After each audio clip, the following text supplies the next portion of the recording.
Favourite serials இனி டிவிக்கு முன்பே சன் நெக்ஸ்ட் ஆப்ல ஜாலியா எல்லாருக்கும் முன்னாடியே பாருங்க. இப்பவே சன் நெக்ஸ்ட் ஆப்பை டவுன்லோட் பண்ணி சப்ஸ்கிரைப் பண்ணுங்க. அந்த சிதம்பரம் குடும்பத்துக்கும் இவளுக்கும் என்ன சம்பந்தம்? ஒரு சம்பந்தமும் இல்லம்மா. கோயில ஆராய்ச்சி பண்றதுக்காக வந்தவ நம்ம வீட்டில் தான் தங்கினா. அப்புறம் அந்த வீட்டில் அப்படியே ஒட்டிக்கிட்டா.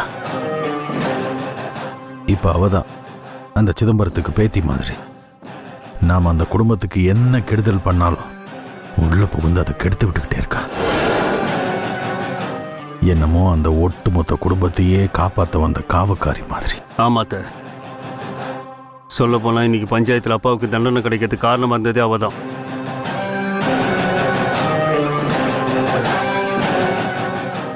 என்கிட்ட பிரச்சனை பண்ணதுக்கு அங்கேயே அவளை வச்சு பொழந்திருப்பேன்.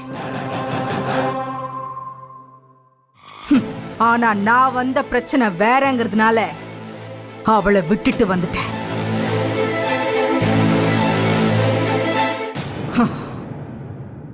இனிமே அந்த குடும்பத்து மேல விழற அடியில பாதி அடி இவ மேலையும் விழும்.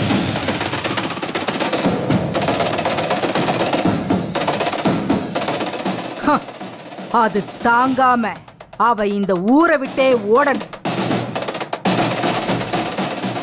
ஓட வெப்ப.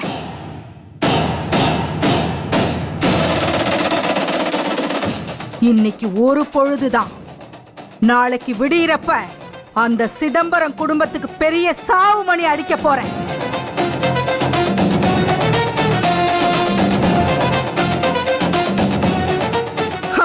அந்த சத்தம் எங்க இருந்தாலும் அந்த பிரபாகரனுக்கு கேட்கும்.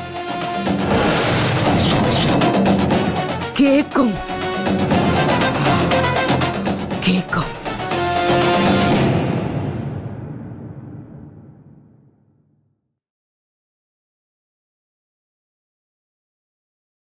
யாரு தாத்தா இவ? தாத்தா யார் இவ? அது ஒரு பெரிய கதம்மா. அதெல்லாம் உனக்கு தெரிய வேண்டாம். தெரிஞ்சா உன் மனசு சங்கடப்படும். நானும் இந்த குடும்பத்துல ஒருத்தி தானே.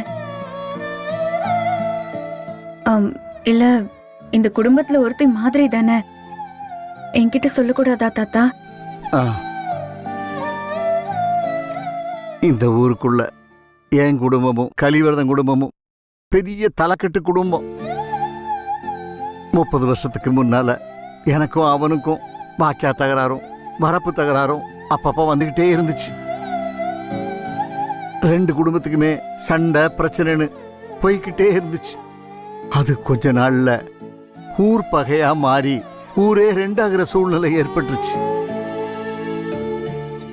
அந்த சூழ்நிலையில கலிவர்தனை எப்படி சமாதானப்படுத்துறது, அவனுக்கும் நமக்கும் எந்த பிரச்சனையும் வராம இருக்கணும்னா என்ன பண்றதுன்னு யோசிச்சுக்கிட்டு இருந்தேன்.